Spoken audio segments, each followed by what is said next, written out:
It was the winter of 1947. The kind of cold that doesn't just sting your skin, it crawls into your bones. We were a small unit of soldiers stationed deep in the wilderness of Alaska, far from any town, far from any help. Snow stretched endlessly around us, a white desert swallowing everything in silence. That silence, it wasn't peaceful. It was wrong. The kind of silence that presses against your chest, that makes every breath sound too loud, that makes you feel like someone is listening. We had set up camp near the tree line. Our rifles rested against the tents.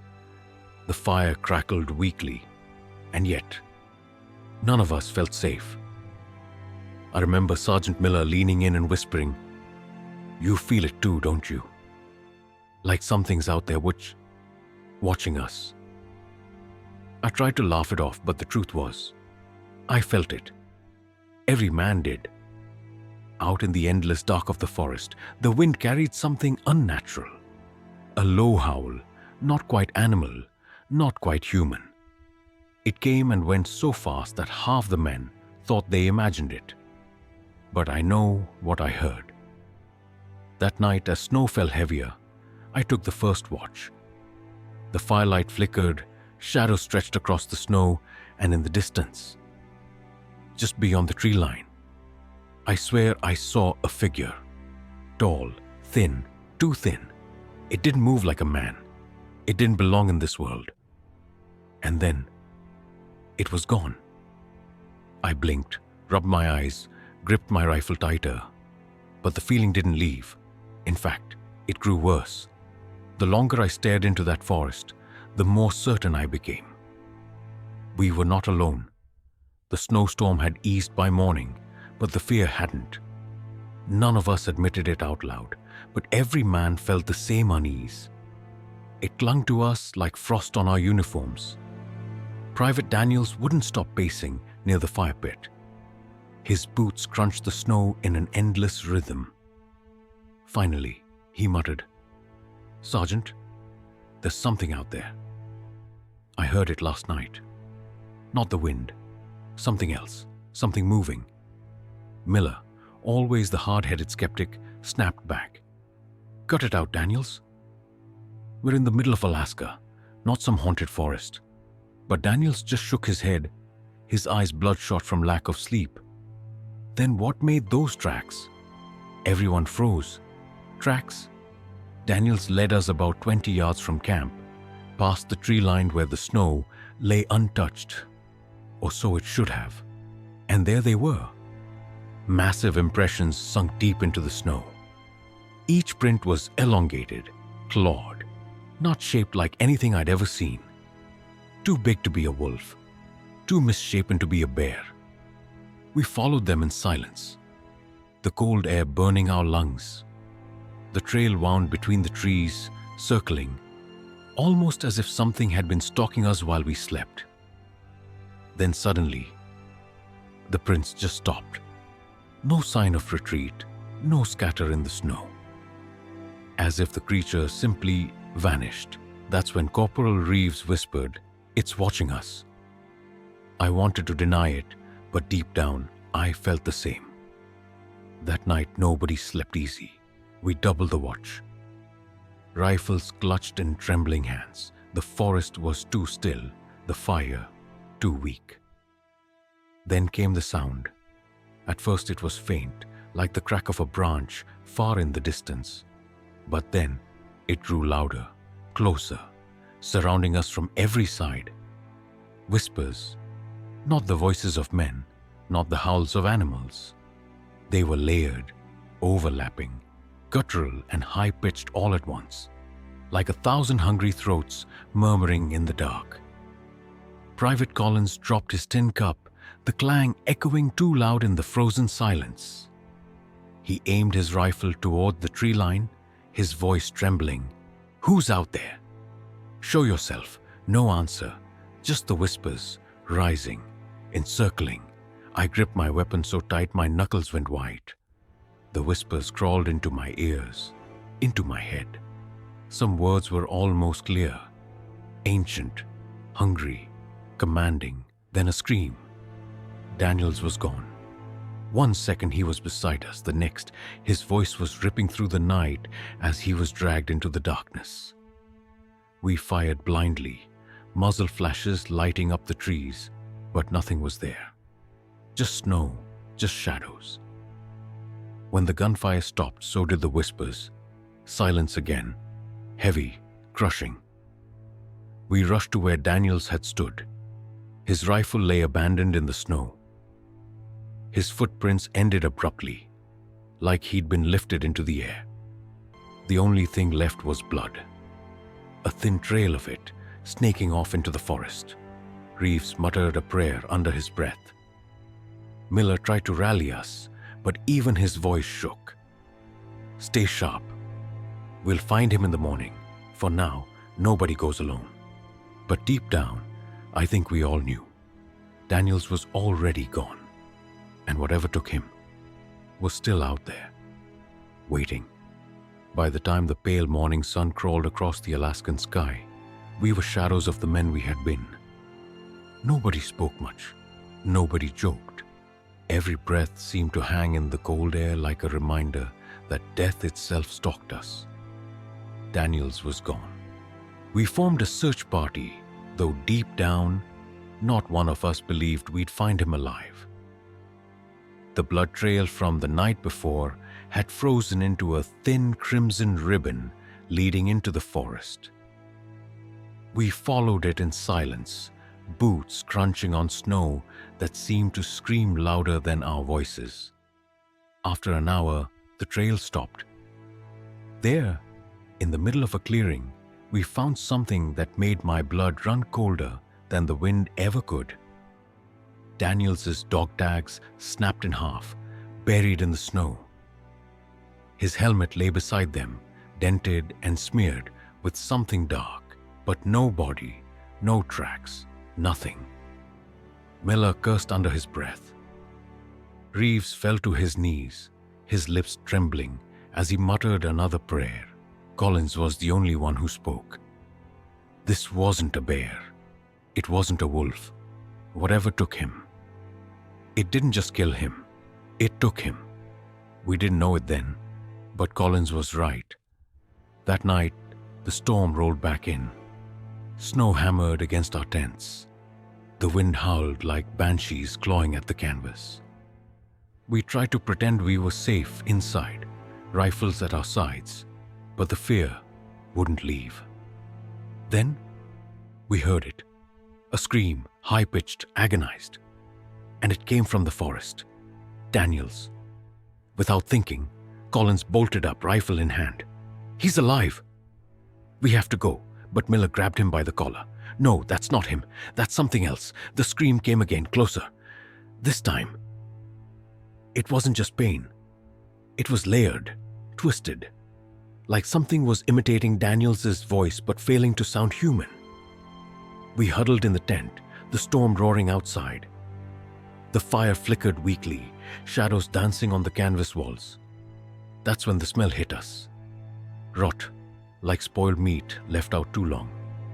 Like decay itself had crept into camp. The flap of the tent rustled. Slowly, too slowly. Every man raised his rifle, eyes wide, breath caught in our throats. And then we saw it. At first, just a shape. A tall, crooked silhouette framed by the snow outside. But as lightning flashed, it was revealed in full.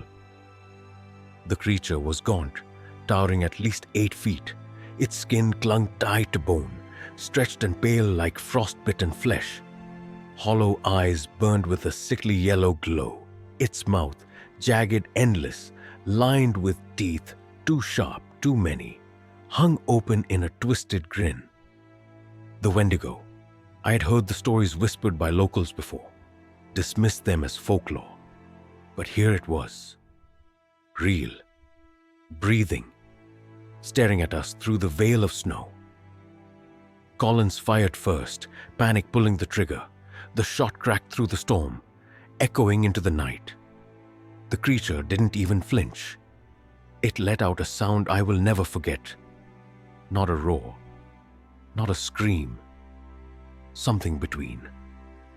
A shriek that scraped at the bones inside my skull. A sound so unnatural it made men drop their weapons and cover their ears in agony. The Wendigo moved, faster than anything that size should. One moment it stood in the tree line, the next it was gone. We scrambled, firing into the dark, the muzzle flashes tearing holes in the shadows. The snow erupted with gunfire, but the forest gave nothing back. And then, out of nowhere, Collins vanished, pulled screaming into the darkness, his rifle clattering against the ice. His scream cut short with a sickening crunch. Silence, snow falling, wind howling. But the Wendigo? Nowhere to be seen. We stumbled back into camp, broken men. Our numbers dwindled, our sanity slipping. That night, as I lay awake, clutching my rifle, I swore I could hear it. Not in the forest, not outside. Inside my head, the whispers, the hunger, the Wendigo calling to me. By the fourth night, none of us could tell dream from reality anymore. The storm never seemed to end, the sky always black, the trees always whispering. Sleep came only in flashes, broken by sudden jolts of fear and the constant stench of rot drifting through camp. We were down 2 men already. Daniels, gone. Collins ripped into the darkness like a rag doll. Their absence was a hole in our formation. But worse than that, it was a hole in our minds. Each of us knew, quietly, privately, that we were next. Sergeant Miller tried to keep us steady. He paced in front of the weak fire, his breath fogging in the frozen air. Stay calm. We keep together. We make it through the night. That thing bleeds. And if it bleeds... But Reeves interrupted him, his voice breaking. It doesn't bleed, Sergeant. We shot it. We all shot it. It didn't even flinch. That's not an animal. That's not something we can kill. The words hung in the cold air like frost. No one argued, because deep down we all knew Reeves was right. That was when the Wendigo came back. The first sign was the smell. A sudden wave of foul rot sweeping across camp, curling into our lungs, burning our throats.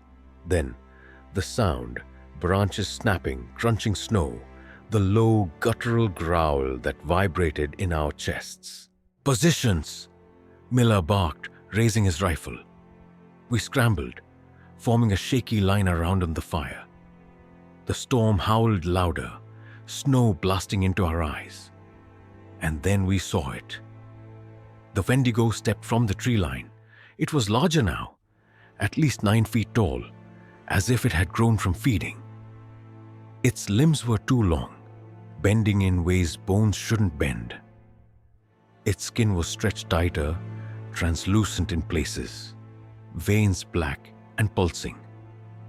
Its mouth dripped with something dark as it grinned at us with jagged bone-white teeth. It didn't rush. It stalked, circling us slow, deliberate, like a predator savoring the moment before the kill. Its eyes glowed in the storm, locking on each of us in turn. Reeves panicked first. He fired 3 rounds, each one sparking into the night. The Wendigo moved in a blur, vanishing and reappearing behind him. Reeves barely had time to scream before claws tore through his chest, ripping him open like paper. Blood sprayed across the snow, steaming in the cold. The line broke. We fired wildly, muzzle flashes lighting the night. The creature moved impossibly fast, weaving between us, slashing, tearing. Every shot that landed seemed meaningless. Bullets ripping into flesh that refused to fall. Private Harris was next. The Wendigo's hand clamped around his head, lifting him off the ground.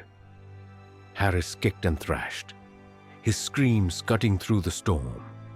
Then, with a sickening crack, The creature crushed his skull like glass and tossed the body aside. I don't remember screaming, but I must have.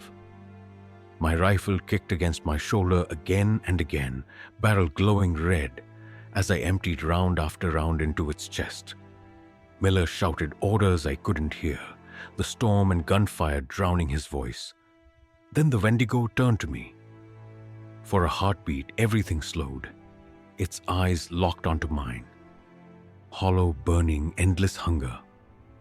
The whispers in my head roared louder, 1,000 voices chanting, promising. My knees nearly buckled as my vision swam, and in that instant, I felt it.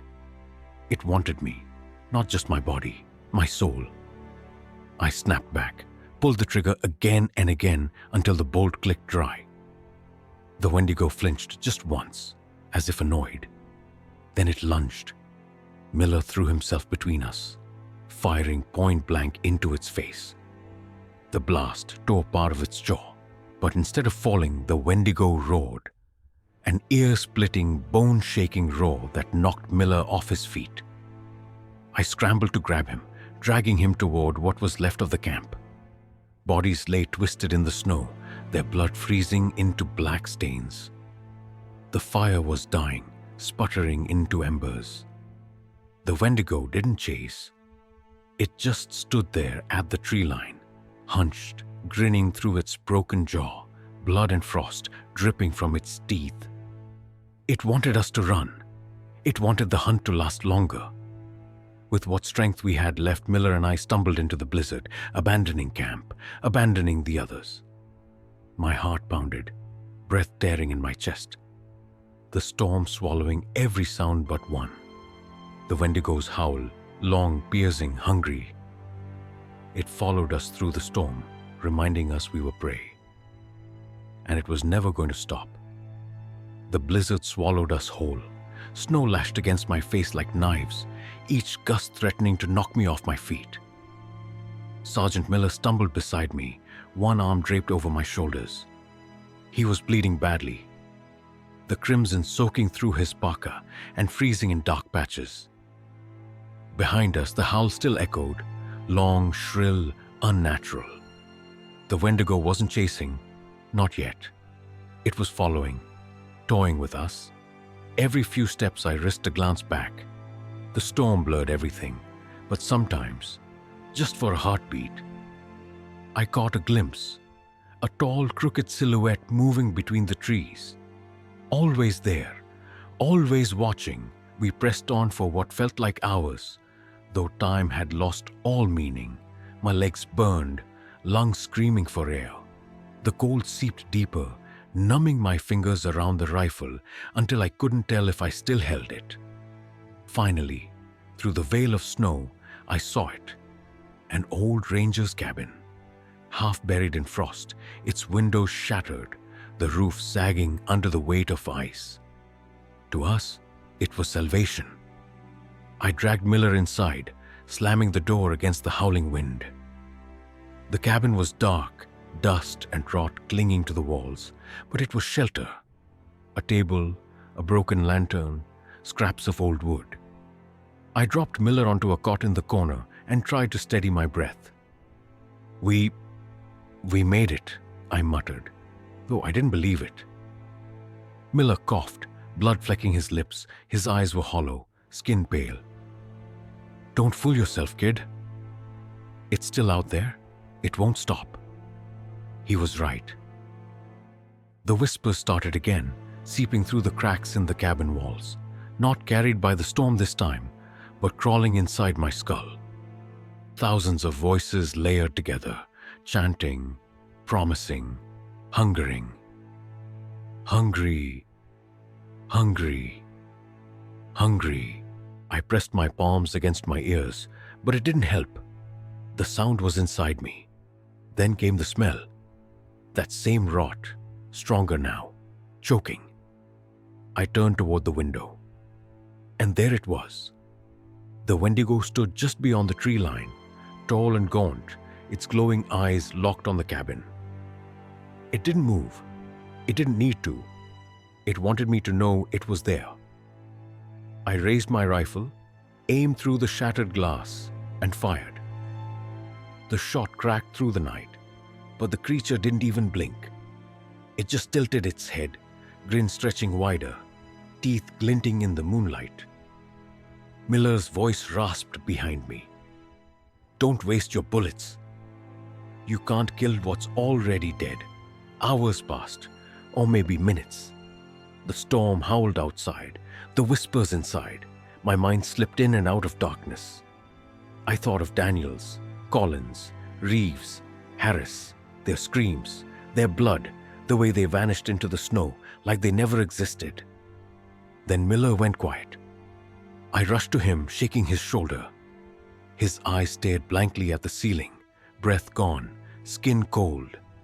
My last comrade, my last friend, gone. I was alone. That's when the door creaked, slowly, painfully. The wood groaned as the hinges strained, and the stench of decay poured inside. I backed against the far wall, rifle trembling in my hands, heart slamming against my ribs. The door opened wider, the storm flooding the cabin. And then I saw it.